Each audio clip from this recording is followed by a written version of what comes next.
Donc bonsoir à tous. On va continuer notre duo, hein. On l'a commencé ce midi et enfin ça fait plusieurs années quand même déjà. Le but de cet atelier, certes il est dans la séance plénière, mais c'est quand même un atelier. Donc on va vous montrer les images et on va vous laisser interagir avec les images. C'est la meilleure méthode pour retenir un peu les choses. Donc il y a un peu de tout, c'est quand même de la vie pratique et quotidienne, donc ça vous concerne pleinement, hein, c'est pas des raretés, ça sert pas à grand chose. Il y a quelques images un peu originales, mais la plupart du temps ce sont des choses très concrètes du quotidien. Donc on va commencer, vous voyez, entre un radiologiste et un pneumologue. On va faire donc à partir de la vie quotidienne. Donc vraiment, il faut que vous participiez. Il faut que vous... Voilà, ça reste ici, on est entre nous, on est tranquille. Allez, on y va. Donc le premier cas, c'est un jeune médecin qui présente une dyspnée, une douleur scapulaire gauche. Après, on vous dira un peu la réalité du jeune médecin et on vous expliquera un peu qui c'est. Alors, la douleur... Le micro, Gérard. La douleur, pour vous orienter un petit peu, elle est scapulaire postérieure. Donc, douleur scapulaire postérieure gauche avec une dyspnée anormale. Voilà les coupes parenchymateuses, puis vous aurez les coupes médiastinales. Mais déjà, dites-nous si vous voyez des choses. On pourrait avoir un micro pour la salle ? Comme ça, ou en parlant fort. Ou éventuellement on répétera les questions, hein, ou les commentaires. Ah, super, un micro.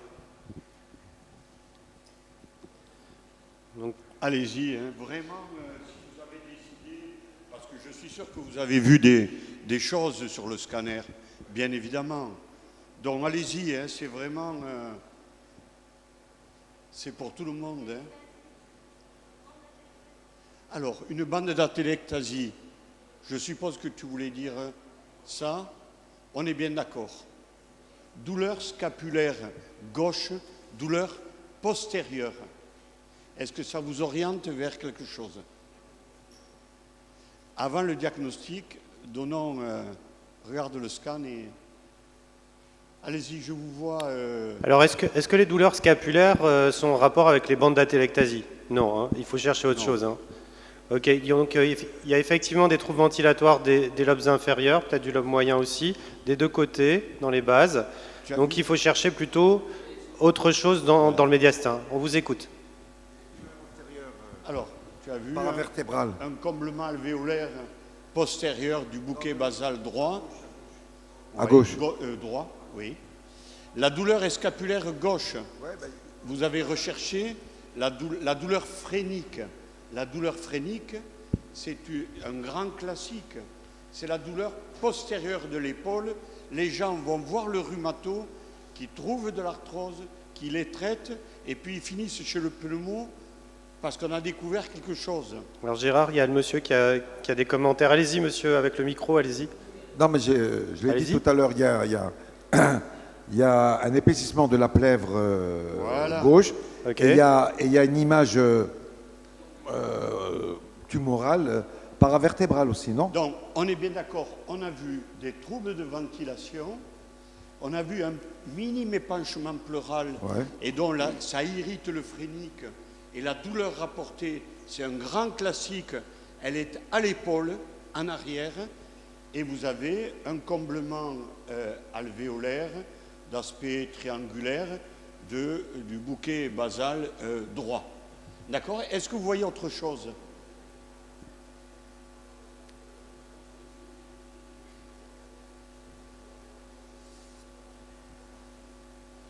Donc il y a encore des choses qui sont peut-être un peu masquées parce qu'elles sont assez centrales. Regardez dans le médiastin, est-ce que vous voyez quelque chose? Après, on peut vous aider avec les fenêtres médiastinales. On y va? On voit le médiastin? Voilà. Donc on revient sur la première image. Donc vous avez vu qu'il y a une image hyper dense là qui flash. Oui. Oui, oui. Ouais.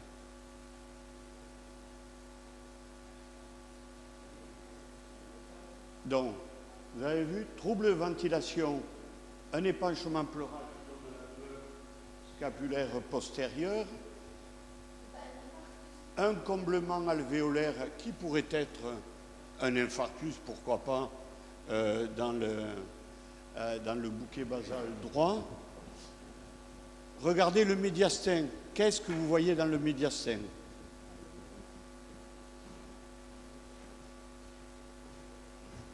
Allez-y, allez-y. Hein. Allez, on est entre nous. Allez-y. Il y a de l'air, ouais, il y a de l'air. Alors, okay. vous voyez Et de l'air, là? Cette air, elle est dans quoi? Là, il y a quelque chose un peu moins dense, un peu irrégulier. Pas un méga-oesophage ou... C'est dans l'œsophage. Et il y a du matériel alimentaire dans l'œsophage. Est-ce que c'est normal? Non, c'est pas Non. normal. Donc vous savez que l'œsophage, il a des mouvements péristaltiques. En fonction du moment et des hauteurs de coupe, on peut avoir un peu d'air. C'est plus ou moins dilaté. Chez les gens qui ont des maladies à type de sclérodermie, ça peut être assez tubulé, assez ouvert. Mais là, on tombe sur quelque chose qui ressemble presque à une masse, avec un niveau hydroaérique, je pense. Hein. En tout cas, il y a de l'air et des résidus alimentaires qui n'ont pas lieu d'être. Donc c'est quoi à cet endroit-là, quand on voit un œsophage dilaté? Alors, l'œsophage dilaté en suphrénique sur la coupole. Qu'est-ce que vous avez comme diagnostic? Hernie hiatale, on est d'accord, le plus fréquent. Si ce n'est pas une hernie, ça peut être quoi? Un corps étrange? Non. Quelque chose qui dilate l'œsophage juste au-dessus du diaphragme. Alors, il y a le même dans la région cervicale, cervico-thoracique. Il y a le même. En haut, on l'appelle le diverticule de Zenker. Zenker, très bien. Est-ce que ça peut être un diverticule, ça? Doligo-œsophage, comme dans les... Vas-y. Les dolico-œsophages dans certaines... Ah, un mégadolico, un endobrachioœsophage. Oui, c'est pas pareil, c'est quelque prédisposant chose au qui est cancer. plus diffus sur tout l'œsophage. Ça peut être un diverticule œsophagien. Ouais, non, pas varicocèle, un diverticule œsophagien sus-phrénique, on appelle ça un diverticule épiphrénique de l'œsophage. OK? On met les coupes médiastinales parce que... Attends. Donc on avait évoqué les varices. Les varices, c'est plutôt des petites formations tubulées. Il peut y en avoir plusieurs. Ce n'est pas une formation unique et puis il n'y a pas d'air. Par contre, en reprenant le terme d'air, cherchez bien, il y a une autre image aérique à distance de ça dans le médiastin. Est-ce que c'est normal? Ça là? Ça, même de l'autre côté un petit peu. Ça, c'est pas normal. Diagnostic. Retenez bien cette image. Mettez-la dans le lobe occipital. C'est un pneumomédiastin. Ok, donc on a une image a priori d'origine œsophagienne dilatée avec des structures aériques et alimentaires et des images aériques à distance dans le médiastin qui correspondent à un pneumomédiastin. Donc il va falloir faire le lien entre ces différentes informations et on vous propose de regarder ça. Qu'est-ce que ça apporte comme information supplémentaire? Donc on voit toujours l'œsophage dilaté. Il y a quelque chose en plus qu'on voit très bien en fénétrage médiastinal. Alors, allez-y, monsieur. Prenez le micro. Il y a cette opacité pratiquement calcifiée. Ouais, alors, il y a quelque chose de blanc, on est d'accord, sur un scanner. Il est plus blanc que de l'os. Pourquoi je vous dis ça? Parce que ça fait des images un peu stellaires. Vous voyez, un peu, ça rayonne autour de l'image. Ça irradie un petit peu. Donc, on est au-delà des tonalité calcique tomodensitométrique. Donc, qu'est-ce que ça peut être? Un corps étranger ou, enfin, un corps étranger... Non, la texture de ce corps étranger qui irradie, c'est quoi? C'est pas de l'os, c'est plus que de l'os. Ça peut-être, c'est du métal. C'est du métal. Alors, soit il a ingéré quelque chose. Ou on lui a mis. Ou on lui a mis un clip. Ah. Donc le suspense, Gérard, est à son comble. On a un pneumomédiastin chez un patient opéré avec une dilatation œsophagienne. On n'en peut plus, on veut savoir ce que c'est. Vas-y. C'est un clip.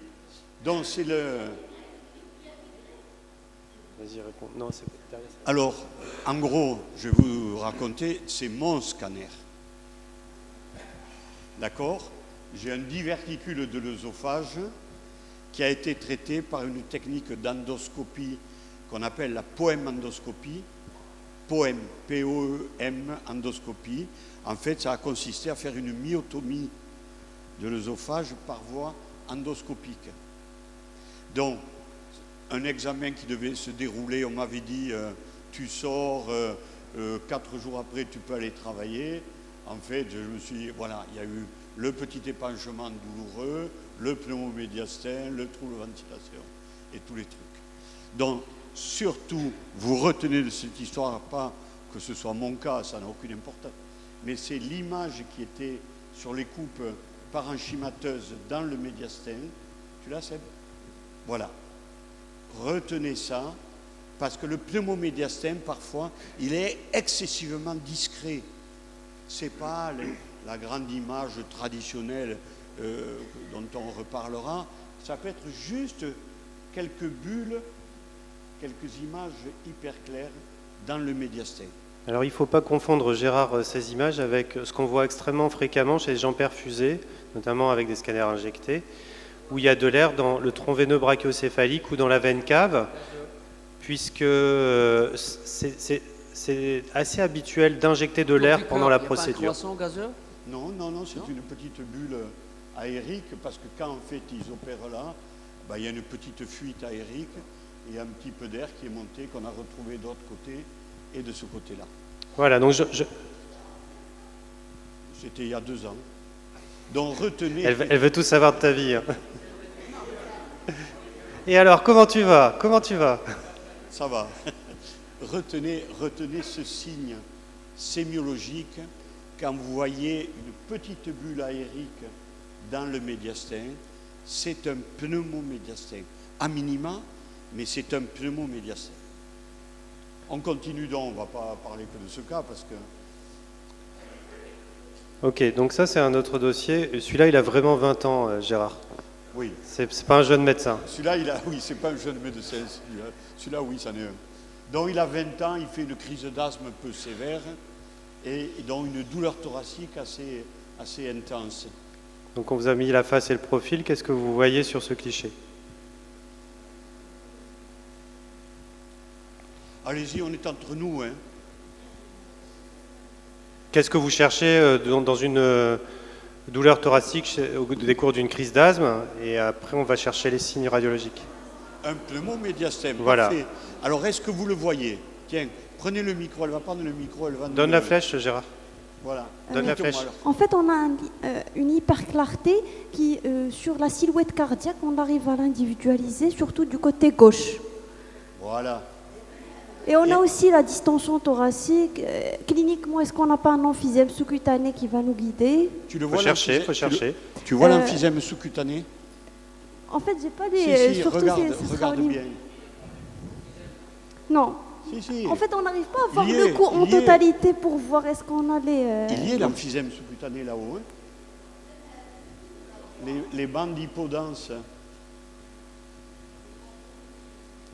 D'accord. On a mis le profil, c'est pas pour rien. Toi qui es branché pneumomédiastin, dis-moi si tu vois quelque chose sur le profil.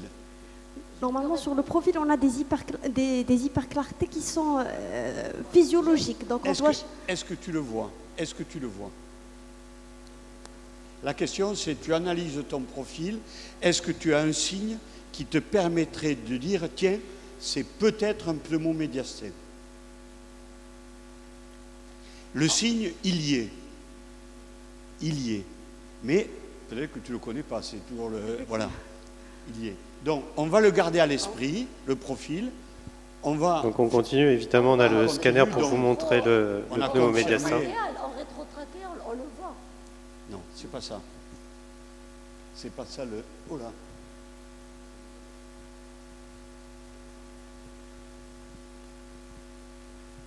Ah voilà, c'est bon. Donc, le scanner confirme, hein, pas de problème, on confirme la dilacération des divers éléments du médiastin, pneumomédiastin confirmé.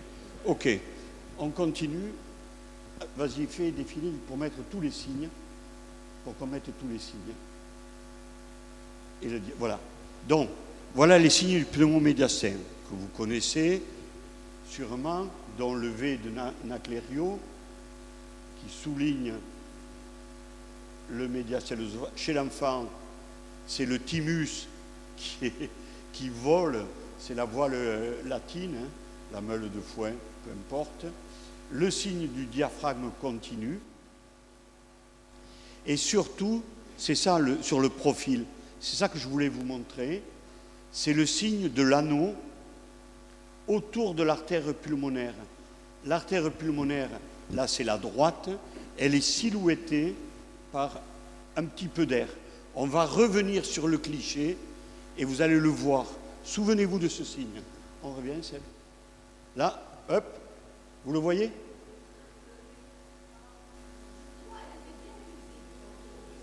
Voilà, il faut qu'il y ait une petite clarté tout autour de l'artère pulmonaire droite qui va signer le pneumomédiastin. D'accord? Donc vous avez vu la sémiologie.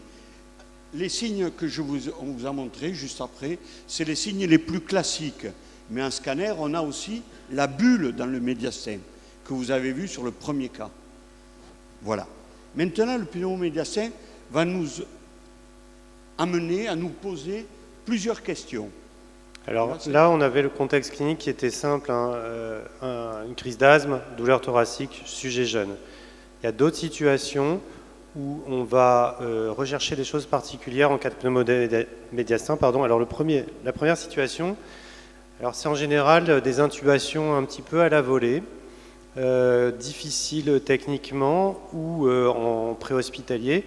Et donc, vous voyez sur cette flèche, en fait, on voit le pneumomédiastin, vous voyez la dilacération aérique des espaces cellulo-graisseux cervico-thoraciques, mais pas que. Vous voyez cet anneau blanc qui correspond à une sonde trachéale, et au contact, il y a des petites bulles d'air. Et bien, ces petites bulles d'air, à cet endroit-là, elles signent une rupture trachéale. Et donc ça, c'est important de le savoir, hein, ça va mal évoluer potentiellement, et puis c'est source aussi de cicatrisation sous la forme de sténose.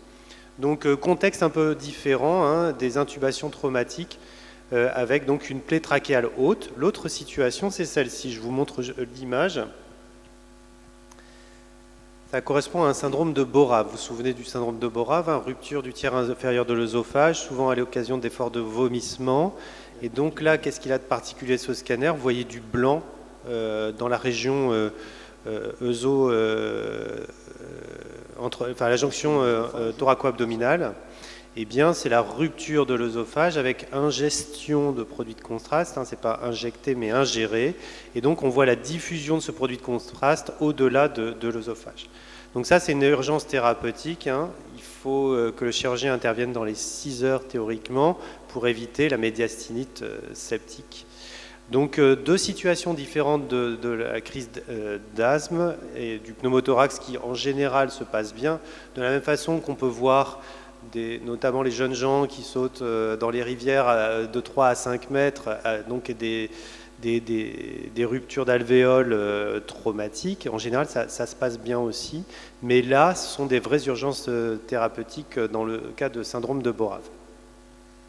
La rupture trachéale, c'est bien évidemment la membrane postérieure qui est lésée lors de l'intubation un petit peu difficile. Hein.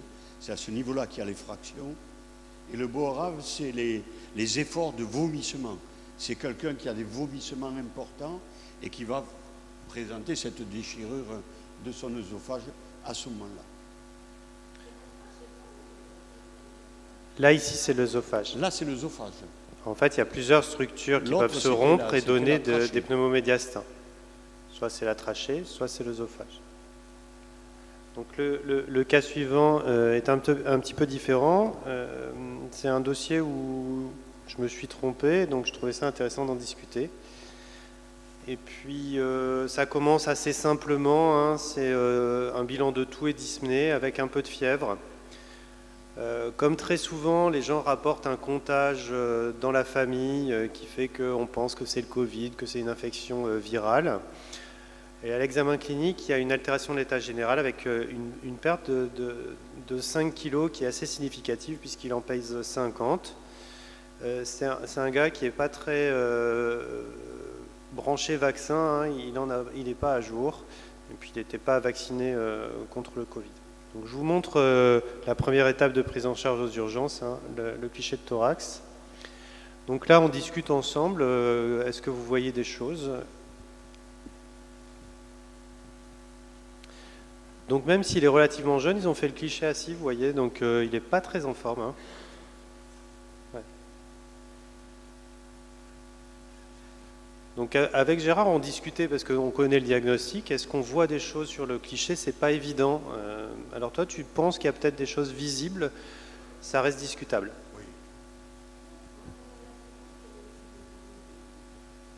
Oui. On a l'impression qu'il y a des petits nodules parsemés partout, surtout au niveau des bases, particulièrement la gauche.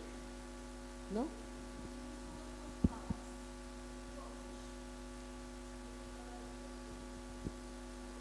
On est d'accord, mais le cliché n'est pas en inspiration.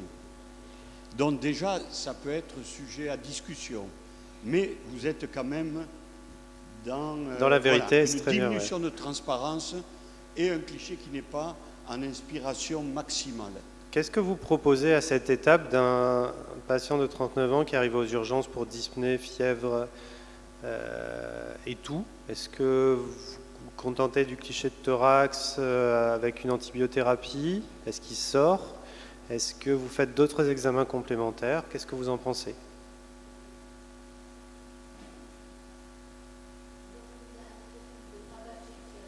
Le micro, hein.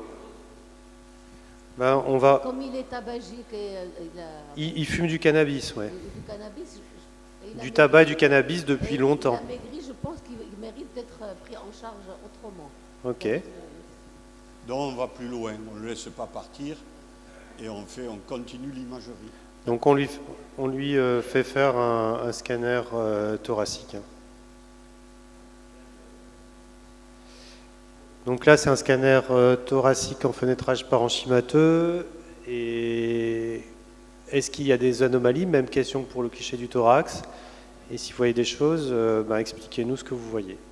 Allez-y. Hein. Vous avez vu. Allez-y. Très bien. Donc en fait, l'hétérogénéité du parenchyme pulmonaire s'appelle une densité en mosaïque quand c'est en inspiration.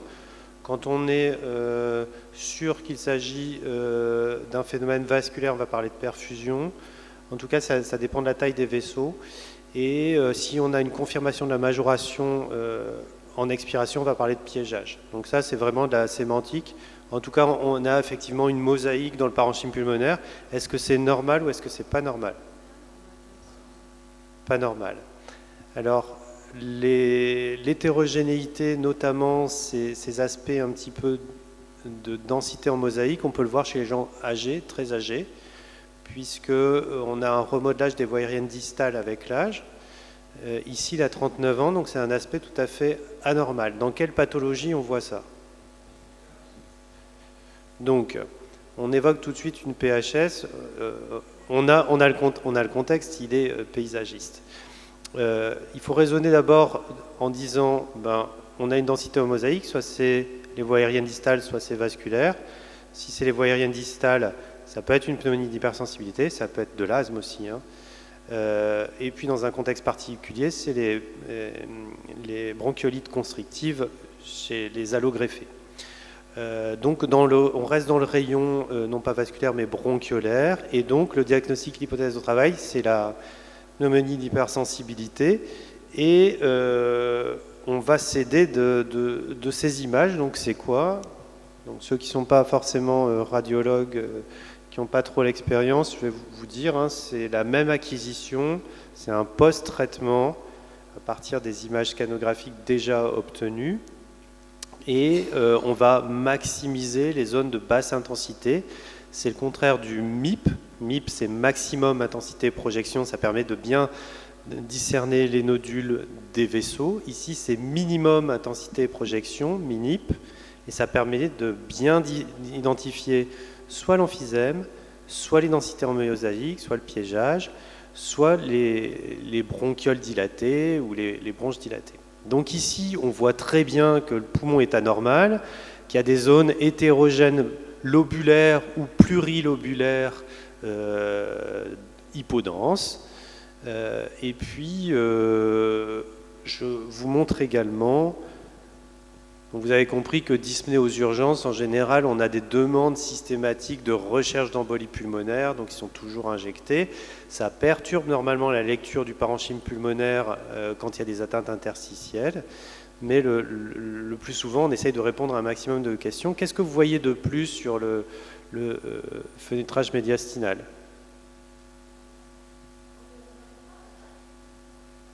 On n'arrive pas à suivre l'artère pulmonaire droite. Il y a comme un non ? Alors non, à droite, il y a effectivement quelque chose, mais ce n'est pas une obstruction endovasculaire. Hein. Comme une image un peu... C'est quoi dans le médiastin ou le hile? Quelque chose d'hypodense à côté des vaisseaux? D'ailleurs, on le voit sur le hile gauche aussi. Hein. Là. Oui. C'est ça dont vous parlez? Le gauche. Voilà. Donc c'est quoi comme structure anatomique? Donc ce sont des ganglions. Hein. Et donc là, on n'a pas la mesure, hein, mais vous savez qu'on mesure les ganglions dans leur plus petit axe. On n'est pas loin de 10 mm, ce qui correspond à la définition d'une adénomégalie. Et donc, moi, à ce stade, je ne fais pas le lien entre pneumonie d'hypersensibilité et adénomégalie. En tout cas, il y a plusieurs éléments scanographiques à explorer. Donc, ma question et ma démarche, c'est, vous savez que les gens exposés au foin moisi, donc le paysagiste, potentiellement ils font des pneumonies d'hypersensibilité. Puisque je vous ai mis à côté, c'est un petit peu un vieux terme francophone pour décrire la densité en mosaïque, hein, c'est le fromage de tête. Aujourd'hui, on n'utilise plus ces images parce que ça ne parle pas à tout le monde. Et donc, on parle de 3 densités. 3 densités, ça veut dire quoi? Il faut avoir des zones de piégeage, des zones de poumon normales et du verre dépoli. Ben là, on a à peu près tout ça, et donc on a un contexte et les 3 densités, donc on fonce.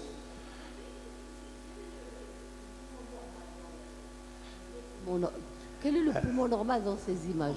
Alors, par exemple, dans les régions postérieures gauche, là, il y a du poumon normal.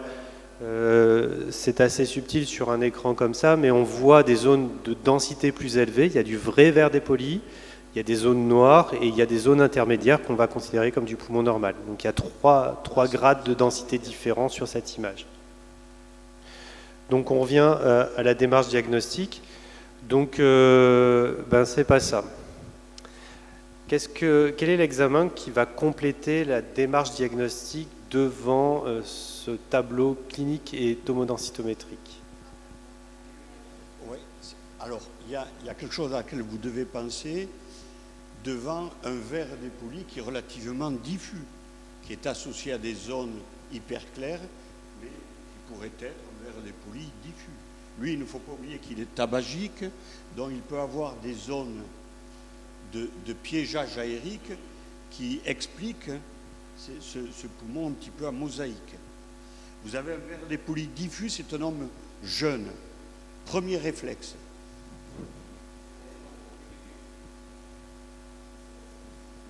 C'est un réflexe que vous devez avoir. Hein. J'ai entendu. Oui, oui. C'est ça. Ça ne fait pas OAP, non? Non. Non, c'est verre dépoli. Quelqu'un a donné le diagnostic? La protéinose alvéolaire, Pneumocystose. Alors là, la difficulté, c'est d'expliquer l'entièreté de l'imagerie. Alors, la pneumocystose, ça irait bien avec un autre diagnostic chez lui.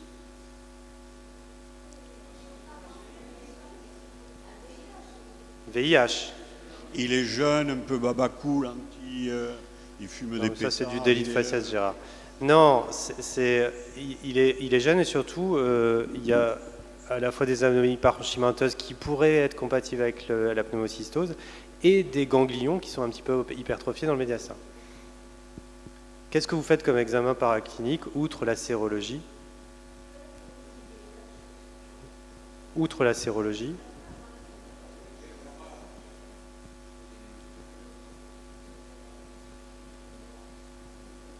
prenez le micro, hein. Qu'est-ce qu'on fait? On recherche la tuberculose systématiquement, hein, dans le cas présent.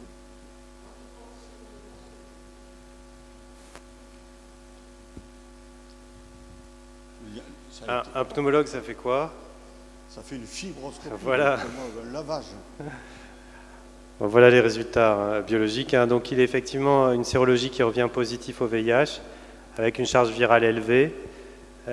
Et puis le LBA ramène le diagnostic de pneumocystose, avec donc une mise en route du traitement adapté.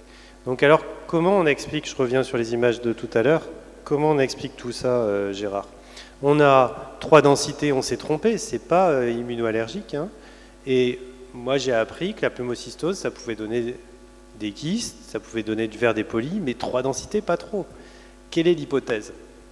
L'hypothèse, c'est le parenchyme qui est altéré par son tabagisme précessif et qui donne donc des zones probablement où il y a de l'emphysème, probablement, ou en tout cas il y a du piégeage aérique, et ensuite l'atteinte pneumocytaire qui se met bien évidemment dans le reste quand vous faites les scanners chez les tabagiques et que vous prêtez bien attention, on voit quasiment systématiquement des zones lobulaires hypodenses comme ça dans les bases. Et là, vous allez y rajouter du verre dépoli de pneumocystose et vous réalisez ce tableau de 3 densités. Donc, 2 diagnostics, hein, une bronchiolite respiratoire avec une pneumocystose en rapport avec une infection à VIH au stade SIDA. Ok. Donc, quelques mots sur la pneumocystose. La forme historique, c'est celle-là, hein, c'est du verre dépoli avec des formations kystiques comme en bas à droite.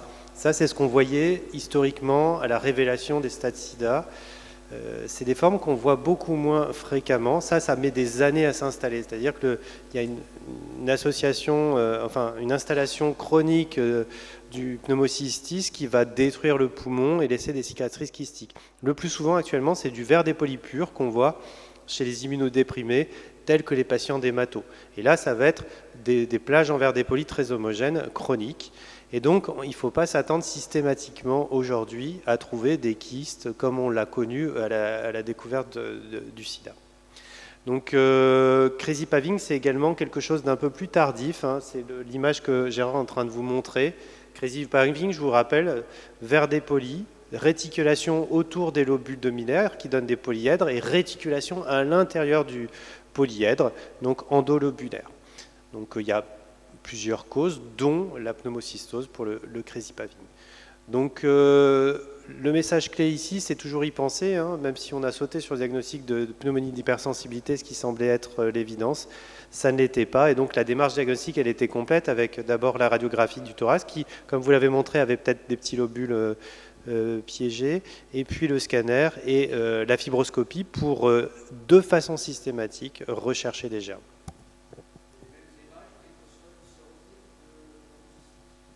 Ah oui, il n'y a pas de...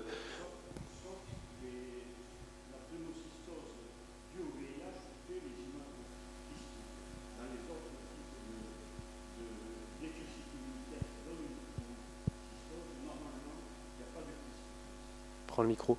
Voilà, mais c'est plus dû à la durée d'installation de l'infection que du germe en lui-même. Sa maladie HIV n'était pas connue de toute façon. Non, c'est une découverte. Ouais. Alors, un autre cas.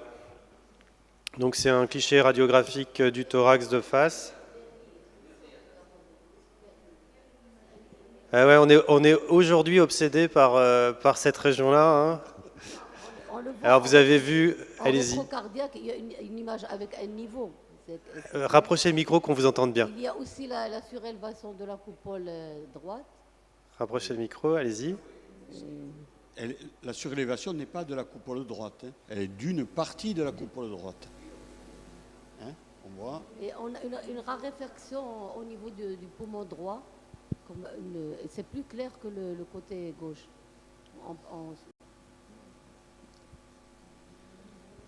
Il y a un niveau, hein? Oui. Il y a un bon niveau. Donc aujourd'hui c'est gratuit, on vous offre le profil.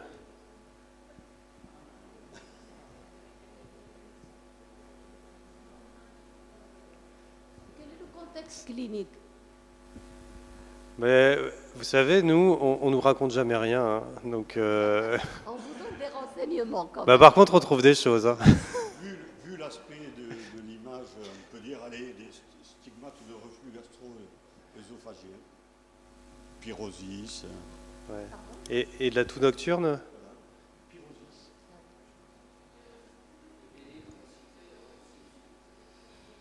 Donc là, on voit bien l'image diaphragmatique, on la comprend mieux hein, sur le profil. Et puis cette image de niveau du médiastin. Donc,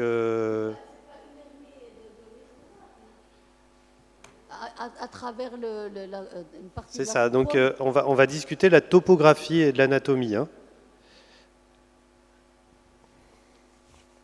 Alors. Qu'est-ce que vous voyez sur... c'est le même patient, hein, c'est un scanner injecté en fenêtrage médiastinal qui montre quoi?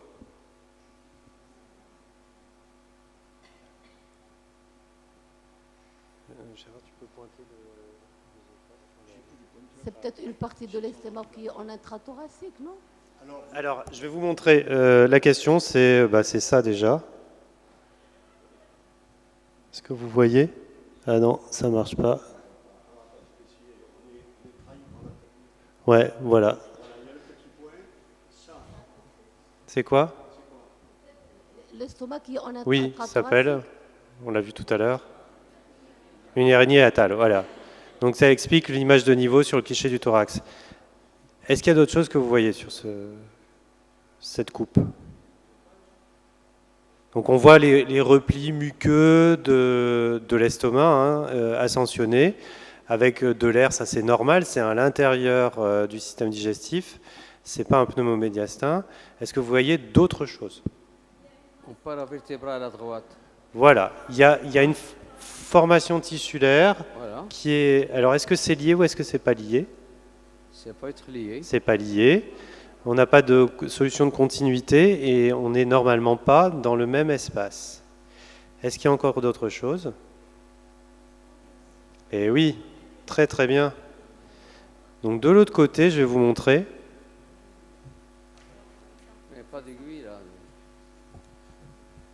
Donc une petite photo pour vous montrer une reconstruction sagittale. Donc l'image de droite, elle montre des formations tissulaires dans quel espace? Le médiastin, c'est antérieur, moyen, postérieur. Il y avait plus de chances d'être dans le postérieur que dans l'antérieur, c'est bien. Donc le rose, c'est le médiastin antérieur. C'est la limite, c'est le sternum en avant, le péricarde antérieur en arrière. Et puis, ce qui est en jaune, c'est le médiastin postérieur qui débute 1 cm en arrière du bord antérieur du rachis. Le médiastin postérieur débute 1 cm en arrière du bord antérieur du rachis. Alors pourquoi on a fait cette classification? Tout le monde est d'accord, hein, ça fait une dizaine d'années, pneumologue chirurgien, parce que ça donne des gammes diagnostiques assez simples. Si vous changez de repère, eh ben vous allez avoir des éléments confondants entre des lésions du médiastin moyen ou postérieur. Donc la définition, elle est là. Ça veut dire que, on est d'accord, la hernie hiatale avec le niveau, elle est dans le médiastin moyen, mais il y a quelque chose qui est un autre diagnostic et qui est postérieur. Et là, en gros, il n'y a pas 50 diagnostics dans le médiastin postérieur. Le plus souvent, ce sont des lésions neurogènes. Elles sont souvent kystiques, ce qu'on appelle les schwannomes kystiques. Mais ici, c'est une situation particulière. Ça pourrait être une maladie telle que des neurofibromes. Il y a plusieurs étages. Ça n'est pas ça. C'est une formation tissulaire bilatérale qui est associée à un contexte hématologique. Ce n'est pas vasculaire, puisque vous voyez que la aorte est bien rehaussée et que ça, c'est tissulaire. Non, alors dans l'œsophage, il y a de la densité liquidienne, mais ce que vous avez décrit dans le médiastin postérieur est tissulaire. Donc des formations tissulaires chez un patient qui est suivi en hématologie.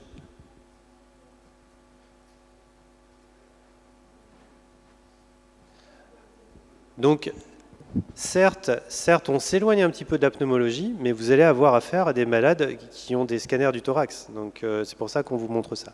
Ici, ça s'appelle une hématopoïèse extramédulaire. Ce sont des foyers d'hématopoïèse. Et classiquement, ils se trouvent dans le médiastin postérieur. On ne va pas les trouver ailleurs. Et souvent, c'est pluriétagé, comme ça, au contact des artères intercostales.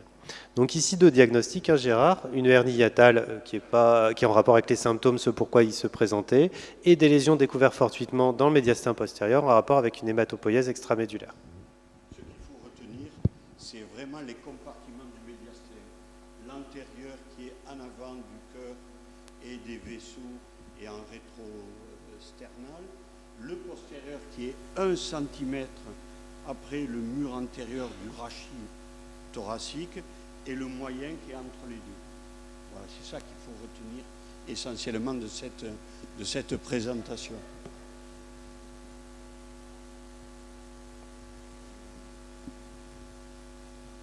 Donc vous voyez, vous avez là les caractéristiques de cette patiente qui s'est réveillée brutalement la nuit avec une douleur thoracique antérieure isolée, avec un bilan strictement normal. Alors, la radio, elle n'est pas normale, on est bien d'accord.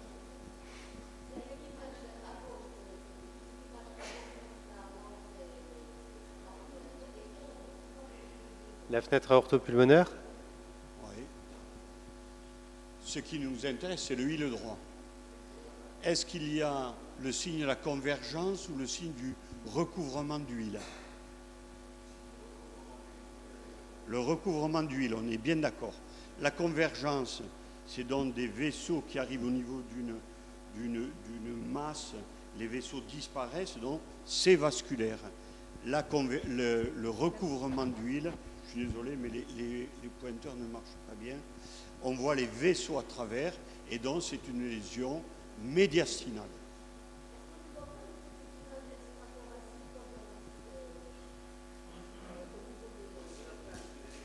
Ça, c'est la pince pour l'électrode, pour l'électrocardiogramme.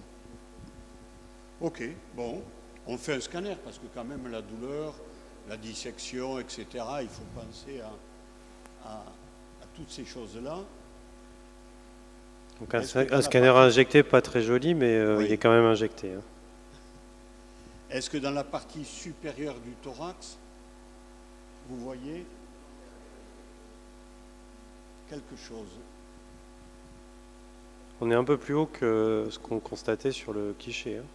Oui, là on est haut là. Hein. On n'est pas au niveau du huile.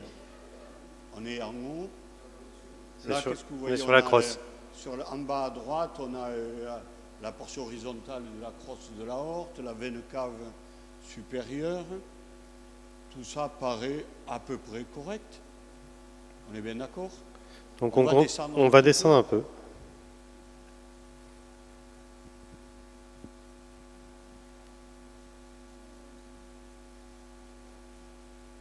Donc on se focalise sur le côté droit. Hein.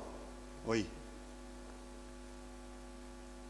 Est-ce que vous voyez quelque chose qui explique cette formation Souvenez-vous, hein, vous avez un signe pathologique sur le hile droit. Signe de recouvrement d'huile. Est-ce que vous voyez une lésion médiastinale? Est-ce que le médiastin vous paraît normal?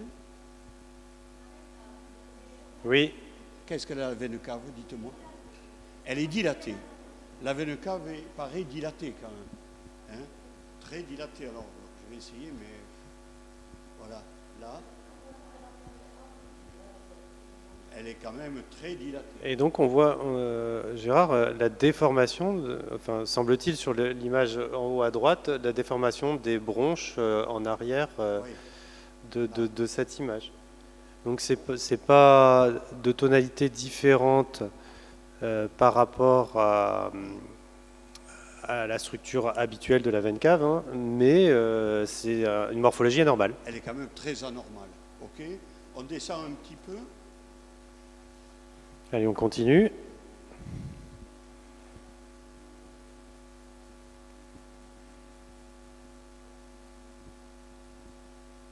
Vous voyez quelque chose ou non? Ou rien par rapport à ce qu'on a vu tout à l'heure? Ben, on va leur remontrer un scanner correct, hein, Gérard, là, c'est pas bien. Voilà, on y arrive.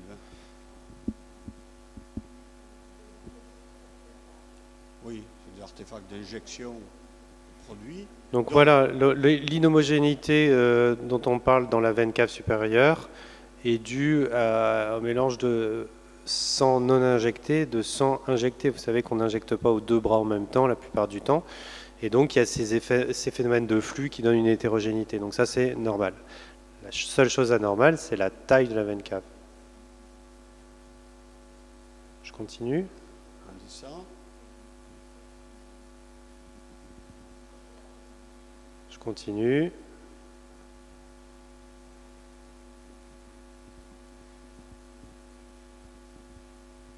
Elle est dilatée. Alors à quoi vous pensez?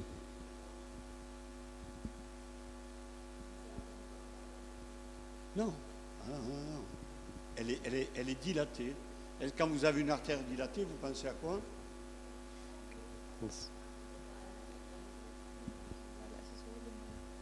Un anévrisme. Ben voilà. Sauf que c'est une veine. Sauf que c'est une veine. Ça s'appelle un anévrisme, la veine cave supérieure. Moi, j'ai pas induit, c'est la patiente qui s'est présentée. La patiente, elle s'est présentée comme ça, avec une douleur. Si, c'est le tableau, c'est la vie, quoi. Voilà. Vous avez donc le diagnostic, l'anévrisme de la veine cave supérieure. La patiente s'est présentée comme ça, avec la douleur. Pas plus.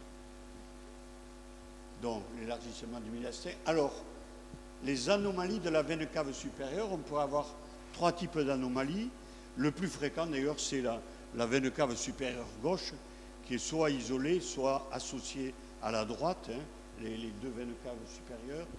Exceptionnellement, il peut y avoir un abouchement de la veine cave supérieure dans l'atrium gauche. Ça, c'est vraiment des espèces de rareté. Et puis, l'anévrisme congénital de la veine cave supérieure, hein, qui entraîne un élargissement du médiastin. Simplement, sachez que ça existe. Sachez qu'il peut y avoir vraiment la veine cave supérieure. Ces 3 types largement dominés par la veine cave supérieure gauche que vous devez voir de temps en temps. Voilà, c'était ça le message à faire passer. Ok, et c'était discuté surtout de la radiographie du thorax. Cette variante-là, elle est rare, mais effectivement, les doubles veines caves ou les veines caves supérieures gauche, c'est assez fréquent. Non. Non. Oh non, c'est asymptomatique. La douleur, c'était une crise d'angoisse, c'était une anxiété, elle a eu mal. L'anxiété, voilà, elle n'avait rien. Donc on change de sujet, il a 32 ans, il arrive aux urgences pour une dyspnée fébrile.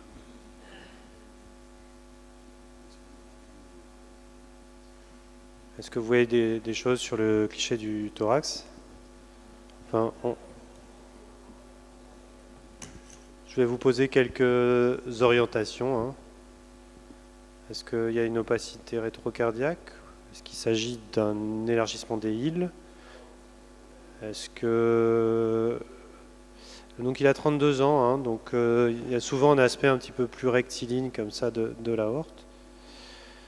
Est-ce qu'il y a une atélectasie du lobe supérieur droit? On vous laisse choisir, il y en a un qui est bon. Un seul. Bon, effectivement, on n'est pas au cabinet avec un négatoscope ou même un écran aujourd'hui plutôt, où on voit quand même bien mieux les clichés et puis surtout on fait varier les contrastes. Donc sur ce cliché, il y a une opacité rétrocardiaque. On va la voir beaucoup mieux parce que contrairement à ce qu'on fait d'habitude, il y a aussi un profil. Il y avait le bronchogramme magnifique en rétro-VG, hein, dont l'air est vraiment silhouetté par un parenchyme qu'on peut hépatiser. Donc le bronchogramme dans le massif cardiaque et sur le cliché de thorax, deux profils.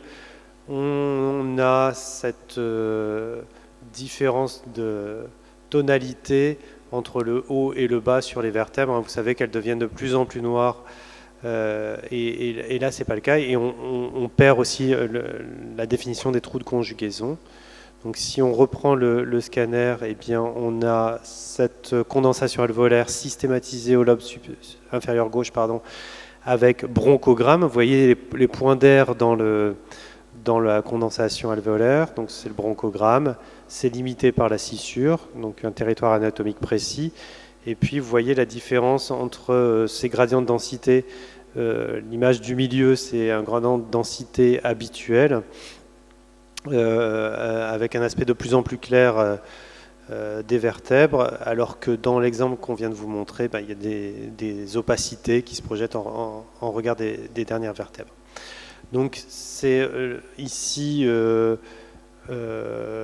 autre évolution potentielle, on vous le met dans un autre exemple chez un autre patient, c'est aussi une condensation alvéolaire. La chose particulière, outre le fait qu'on ne voit pas bien le bronchogramme, c'est surtout le fenêtrage médiastinal et je vous encourage à regarder ça aussi.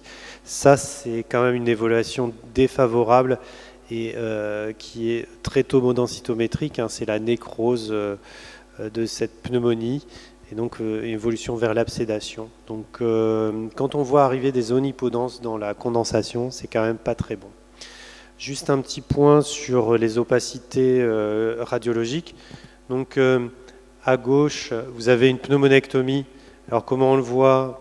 Il y a des fois des clips chirurgicaux. Ici, on voit qu'il y a un porte-à-4. C'est quand même probablement une néoplasie.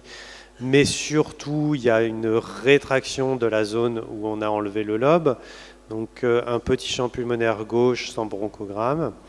Le cliché du milieu, eh bien, les zones médianes restent en place. C'est une pneumonie, comme dans l'exemple qu'on a vu juste avant, mais cette pneumonie, elle est extensive, c'est pour ça qu'on a un poumon blanc quasiment unilatéral, et puis des foyers déjà en train de se former de l'autre côté. Et quand vous avez à l'inverse l'opacité qui refoule la ligne médiane, eh bien c'est une pleurésie. Donc des petits indices par rapport à la ligne médiane qui aident bien entre pneumonie et pleurésie. Et on rappelle les zones aveugles, on est tombé en plein dedans. C'est la numéro 4, c'est celle qui correspond à la zone rétrocardiaque. Surtout également les zones de poumons qui se trouvent en arrière des coupoles diaphragmatiques en numéro 5. Il faut vraiment se focaliser là-dessus. Ce qui est complexe à analyser, même si on les regarde, c'est les zones 1, puisque vous avez des croisements entre la première côte, les clavicules et le parenchyme pulmonaire. Et puis 2-3, c'est les zones hilaires et sushilaires qui sont aussi parfois difficiles à analyser. Sur le profil, vous avez l'équivalence de ces zones qui vont un peu se dégager sur la zone 6. La zone 7 en profil, c'est pas bon du tout, on ne voit pas bien. Et puis parfois autour des artères pulmonaires, c'est difficile aussi, même si tu nous as montré un joli signe tout à l'heure, Gérard. Donc on passe à ça et on passe au dossier suivant. Juste un élément, il a dit sur le rachis, il doit devenir de plus en plus clair de haut en bas. Il y a autre chose d'important, ce sont les trous de conjugaison. Ils apparaissent à peu près au niveau de T4, mais c'est variable. Mais à peu près en moyenne, à peu près au niveau de T4, lorsqu'ils apparaissent, vous devez les voir impérativement jusqu'en bas. S'il y en a un qui disparaît, c'est qu'il y a un processus pathologique. En haut, si vous ne les voyez pas, il n'y a pas de souci. Mais à partir du moment où il apparaît, le trou de conjugaison, vous devez vraiment le voir jusqu'en bas. Et quand vous faites le profil, vous regardez les trous de conjugaison.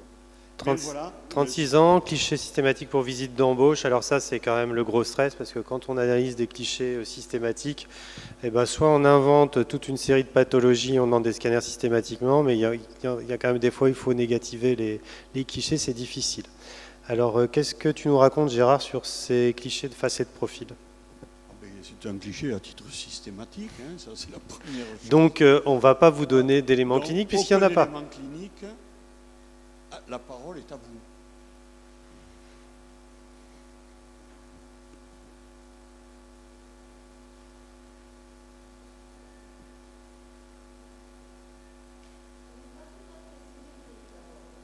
Oui, on est d'accord. On est d'accord. On voit les épineuses, elles sont légèrement plus proches du bord interne de la clavicule gauche que de la clavicule droite. D'accord. Donc, il est un tout petit peu décalé quand il a été réalisé. Il est en expiration maximale.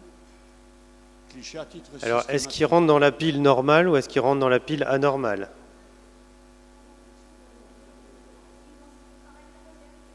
Paracardiaque. Oui. Très bien. Alors, coupole diaphragmatique et paracardiaque droit.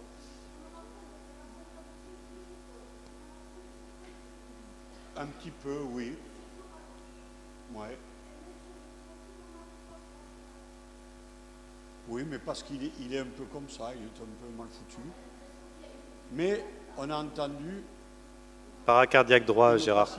Paracardiaque droite. Est-ce qu'il y aurait un signe de la flèche, non? Allez. Ça fait partie de ce que vous a dit Sébastien tout à l'heure. Ce sont les zones muettes. Il faut faire attention au niveau des coupoles diaphragmatiques.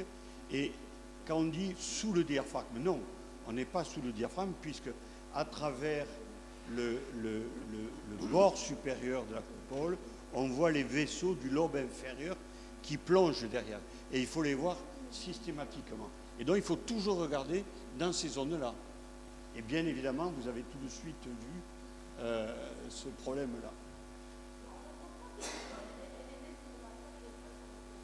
Oui, on ne la voit pas bien sur le profil, c'est vrai. Donc on va vous montrer le scanner. Ça peut arriver. Hein. Ça peut arriver. Donc c'est un diagnostic de bénignité, kyste bronchogénique du ligament triangulaire. Donc elle correspond tout à fait à l'image que vous avez décrite. Pour autant, quand elles sont médiastinales, Gérard, les kystes bronchogéniques, on a tendance à les faire opérer pour les complications hémorragiques et septiques. La localisation pulmonaire, enfin en tout cas au niveau du ligament triangulaire, ferait qu'on serait moins enclin à les faire opérer. En tout cas, ça explique bien l'image. Donc c'est quelque chose qui ne dégénère pas et les complications, elles sont septiques ou hémorragiques. Donc on va peut-être passer plus avant parce que théoriquement, ça on en a parlé. De nouveau, les zones. Donc souvenez-vous de ces zones difficiles à analyser, les zones muettes. Hein. Vous avez donc le sous-phrénique, le ventricule gauche, les îles et les apex. J'ai mis quelques images. Vous vous souvenez, je vous l'avais présenté celui-là. Hein. Mais c'est toujours pareil, c'est toujours bien de le revoir. Regardez dans les apex. Vous le voyez ?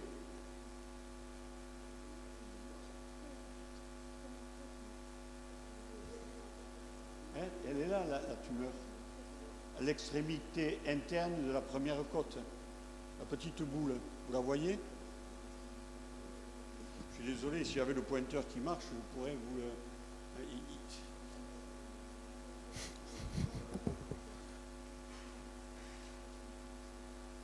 Attendez, on va y arriver. Là. Autre diapositive. La suivante.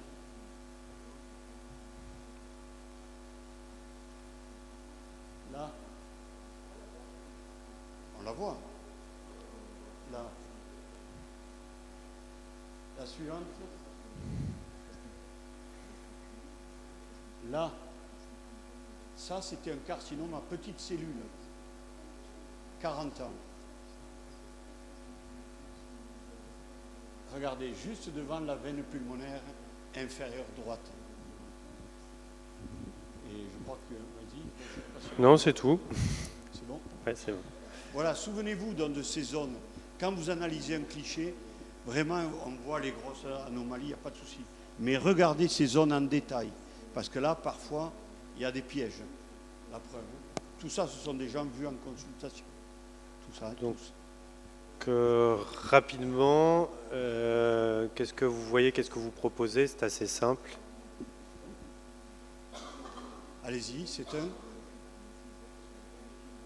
Pacemaker. C'est un pacemaker. Vous êtes sûr que c'est un pacemaker? Défibrillateur, voilà, c'est le bon diagnostic. Pourquoi c'est un défibrillateur? Le défibrillateur, il a ce qu'on appelle les chocs coils. L'extrémité de la sonde, elle a un épaississement circonférentiel. C'est comme ça qu'on fait la différence entre un stimulateur cardiaque et un défibrillateur. Nous, il nous embête ce cliché. Hein. Mais il est quand même embêtant. Mais on va montrer le profil, hein, Gérard.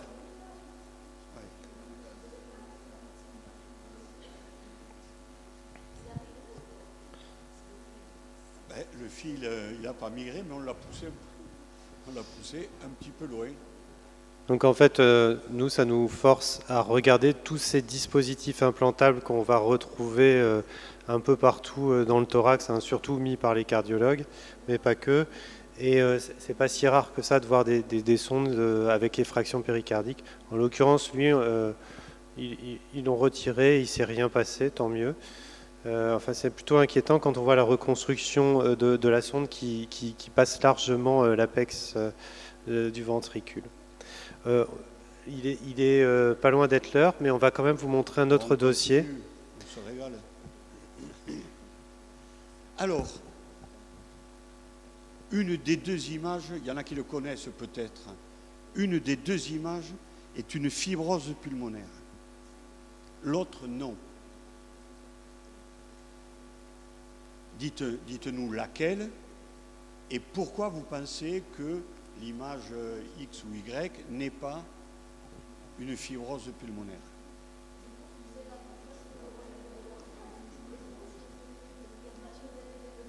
Donc pour toi, celle-ci de gauche n'est pas une fibrose pulmonaire. Très bien. On garde ton hypothèse. Est-ce que quelqu'un a une autre hypothèse?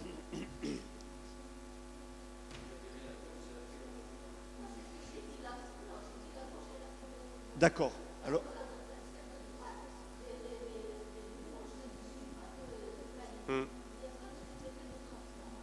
à droite, si elle ne diminue pas, c'est qu'il y a une DDB. Une bronche, les bronches du milieu, de façon proximale vers la périphérie, vont en diminuant.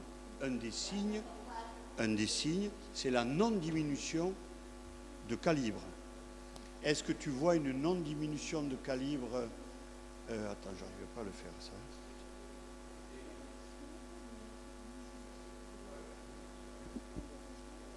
Vous voyez une branche qui va vers l'arrière, dont la paroi est peut-être un petit peu épaissie, ce qui serait normal dans le contexte, bien évidemment. Donc, toi, tu penses que celle-ci n'est pas une fibrose. On est bien d'accord? Vous pensez ça? Dites-moi, alors, un des arguments, c'est la branche qui ne se modifie pas, qui n'est pas élargie. Très bien.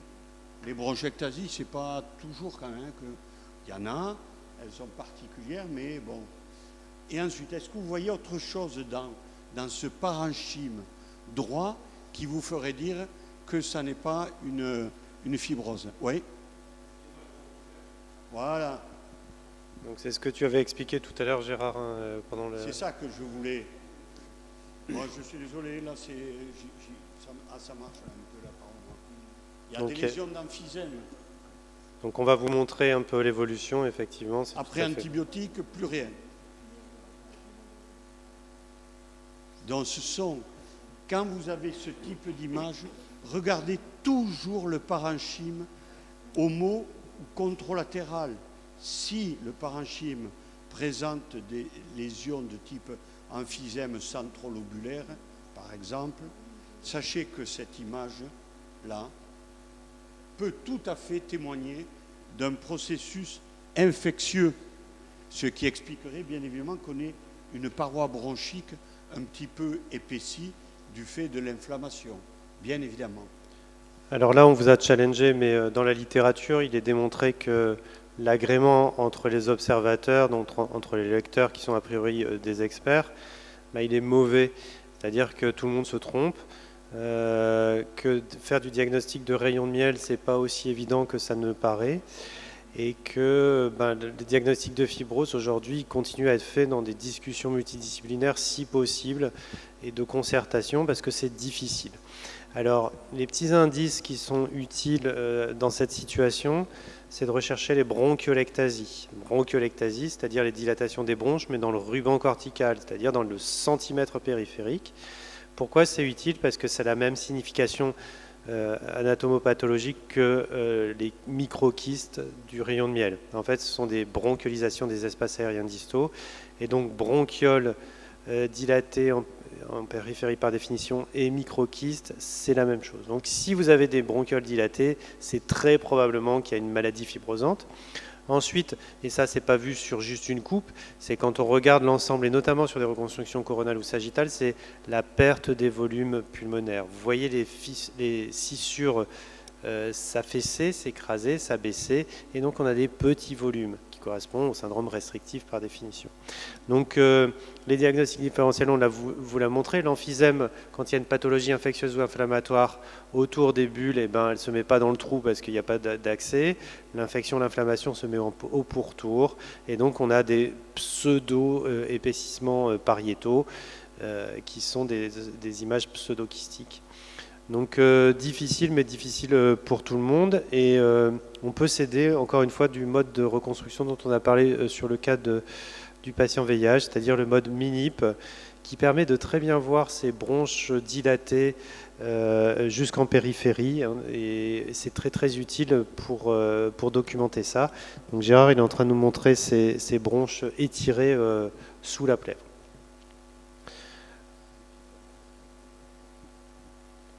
Donc ça, c'est une autre situation. Vous avez des images aériques et condensées qui évoluent favorablement. Et le message de Gérard, qui était déjà donné tout à l'heure dans la présentation, c'est regarder le poumon contralatéral et vous y trouverez de l'emphysème. Il n'y a pas de raison. C'est plutôt habituel d'avoir une maladie diffuse. Donc s'il y a de l'emphysème de ce côté-là, il y en a aussi de l'autre côté. Et très probablement que ce n'est pas une maladie kystique unilatérale, mais plus volontiers une inflammation, une infection au pourtour de destruction emphysémateuse. Donc c'était une infection à streptocoque pneumoniae. Et donc, regardez ailleurs, encore une fois. Donc, il y a plusieurs formes d'emphysème, hein. Le centrolobulaire, ou comme on l'a vu tout à l'heure, une petite artère au centre du lobule et une destruction aérique. Parfois, c'est paraseptal ou palissadique, c'est ces zones d'emphysème périphérique sous-pleurale. Puis après, on a des destructions bulleuses, parfois des bulles géantes qui posent le diagnostic différentiel de pneumothorax.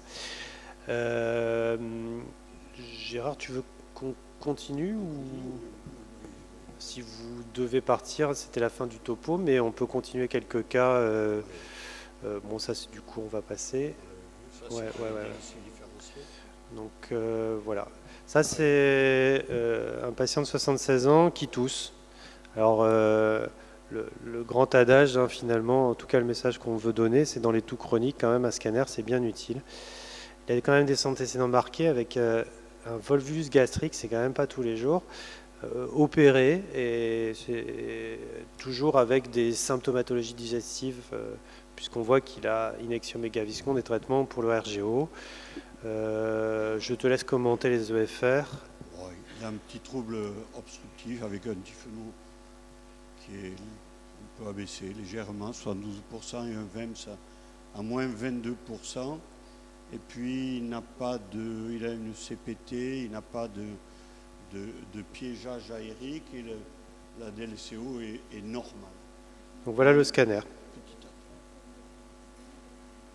Donc on va vous montrer des coupes étagées, hein, Dans les lobes supérieurs, il ne se passe pas grand-chose, un petit peu, et puis plus on descend et plus on tombe sur ça.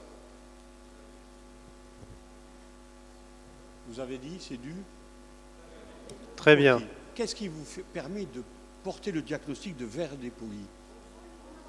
Voilà, Très bien. On a les vaisseaux à travers. Donc c'est une surdensité du parenchyme pulmonaire qui n'efface pas le contour des vaisseaux, donc c'est du verre dépoli. Alors là, la gamme diagnostique du verre dépoli, elle est large. Donc on va essayer de s'orienter un petit peu par la topographie. Regardez ces reconstructions qui sont aussi minimes, hein. Donc on voit bien la différence entre le parenchyme atteint, c'est-à-dire du verre dépoli, et le reste du parenchyme pulmonaire. On voit que certes en haut à gauche, dans le lobe supérieur gauche, il y a probablement un petit peu de verre dépoli, mais essentiellement les images prédominent dans les territoires déclives, enfin en tout cas inférieurs. Alors là, on va partir avec le char d'assaut, effectivement. Tout ça, ça donne du verre dépoli. La complexité, c'est que la gamme diagnostique est très large, hein, l'hémorragie alvéolaire. Là, le dossier est didactique, c'est-à-dire que l'antécédent et les symptômes chroniques du patient expliquent les images. Il n'est pas chivé, comme tout à l'heure.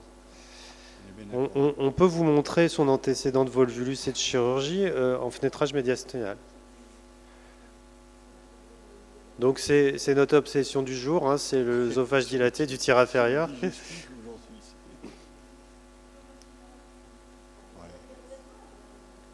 Ah, là, c'est la reconstruction parasagittale pour dérouler complètement la jonction œsogastrique. C'est pas le rachis qui est déformé, c'est le plan de vue qui est comme ça. Donc vous voyez l'œsophage qui est rempli. On est bien d'accord. Il a des antécédents de volvulus opéré. Maintenant, il est sous IPP, plus du Gaviscon. Et vous avez du verre dépoli. Ah oui. Oui. Bien sûr. Donc, à quoi vous devez penser quand vous avez ça? Ouais. Bien. Pneumopathie d'inhalation. Qu'est-ce que vous faites dans un verre dépoli? On l'a dit tout à l'heure, c'était valable encore pour ce cas-là. Un verre dépoli chronique, ça peut être une pneumocystose aussi, hein, même si c'est déclive. Ben voilà. Donc on vous montre les photos, c'est juste parce que c'est joli en bleu, mais le diagnostic il est écrit à côté. Alors, surcharge lipidique. Donc est-ce que ça colle avec votre diagnostic de pneumonie d'inhalation, enfin en tout cas d'inhalation? Qu'est-ce que vous en faites de cette donnée alvéolite macrophagique avec surcharge lipidique?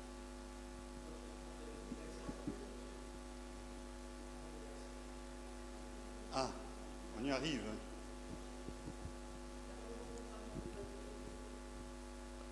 Monsieur TB, on t'écoute.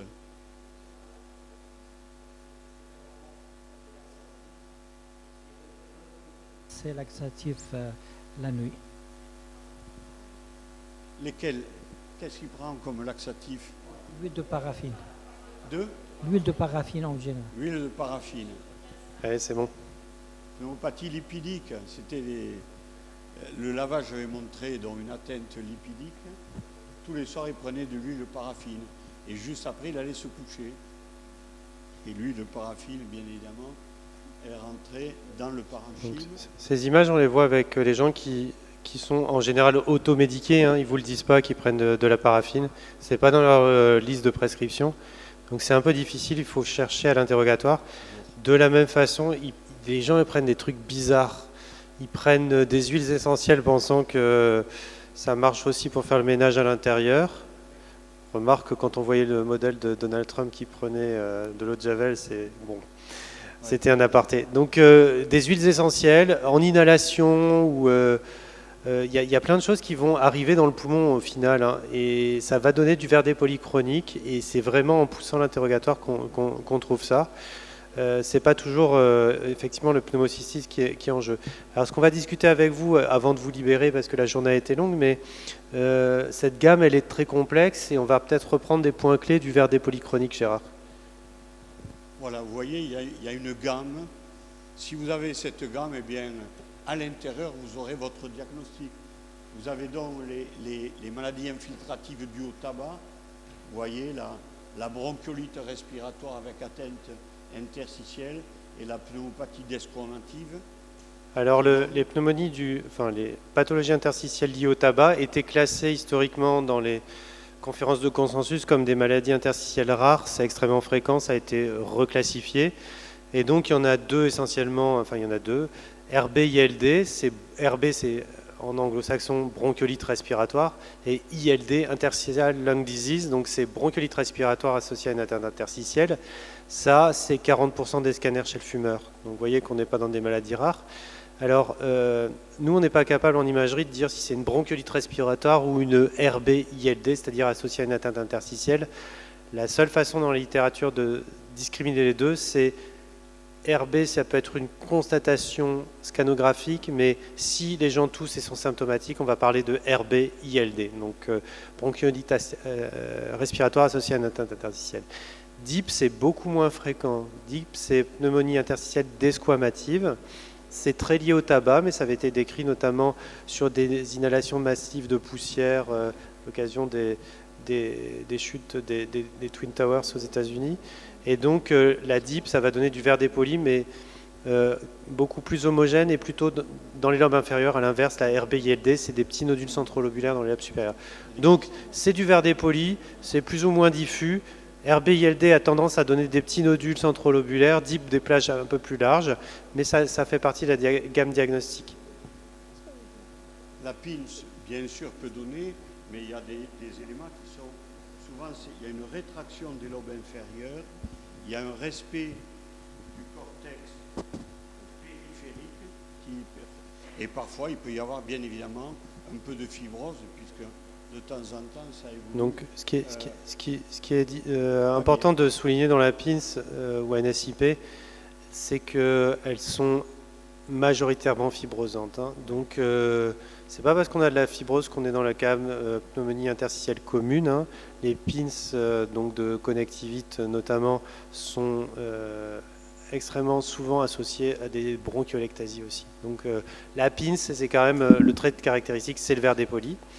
Ensuite, on a la pneumonie interstitielle lymphocytaire, bien évidemment, qu'on rencontre dans le Gougerot, vous avez ça.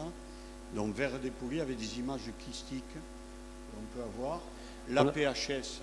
On a parlé de la PHS tout à l'heure, c'est plutôt tableau de 3 densités. Hein. Il y a du verre dépoli, mais pas que. Il y a du poumon normal et du poumon hypodense. Vous avez la calcinose pulmonaire, les calcifications métastatiques chroniques de l'insuffisance rénale qui développe une hypercalcémie par hyperparathyroïdisme. Ça se localise essentiellement dans les lobes supérieurs, chez l'insuffisance rénale. Et on avait vu un cas chez un greffé cardiaque. La pneumonie organisée, oui, c'est possible. La sarcoïdose aussi. Donc la sarcoïdose, c'est quand même pas la mode de révélation classique, hein, mais c'est décrit et ça existe, mais c'est quand même beaucoup plus volontiers des nodules péri-scissuraux et lymphatiques. Les 3, sarcoïdose, pneumonie chronique éosinophile et vascularite, c'est quand même plutôt rare. Par contre, souvenez-vous, hein, bien évidemment, le verre dépoli chronique, ça peut être le malin, que ce soit lymphome ou adénocarcinome. On a mis HA, l'hyperplasie adénomateuse atypique, qui est l'état précancéreux de l'adénocarcinome, mais habituellement, c'est un petit nodule en verre dépoli. C'est nodulaire, c'est pas diffus. Hein. Il peut y avoir plusieurs nodules, mais ce sont des nodules.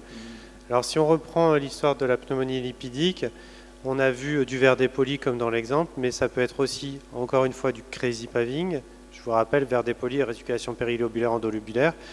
Et puis, parfois, c'est des formes qui sont confusionnantes avec le cancer. Hein. Ça ressemble à des masses tumorales. C'est le plus souvent des clives. Et ce qu'on va traquer, eh bien, c'est ces images.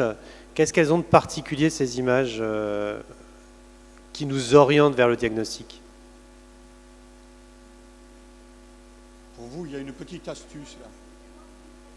La densité. On est bien d'accord? Vous avez une densité graisseuse, vous le voyez à droite. Fait défiler la suivante. Et donc là, on voit que la densité dans le poumon, c'est noir, mais c'est la même que celle du gras de la région sous-cutanée, et donc c'est de la graisse, effectivement. Alors ça, on est chanceux pour évoquer le diagnostic quand on l'a. C'est pas du tout systématique d'avoir de la graisse dans les pneumonies lipidiques, hein. Donc c'est pas parce qu'il n'y en a pas qu'il ne faut pas évoquer le diagnostic. Et puis si on veut terminer sur l'extrapolation de ces formes plus ou moins condensées, il ne faut pas oublier que ces condensations alvéolaires chroniques, ça peut être aussi du cancer. Hein, une pneumonie qui ne guérit pas, c'est quand même un adénocarcinome pulmonaire de type mucineux qu'il faut évoquer en premier. Puis ça peut être aussi des lymphomes de type B, type Malte. Je pense que Gérard, on peut s'arrêter là, puisque c'était 1 heure et ça fait 1h30. C'est fini. Bon, on vous remercie. Merci.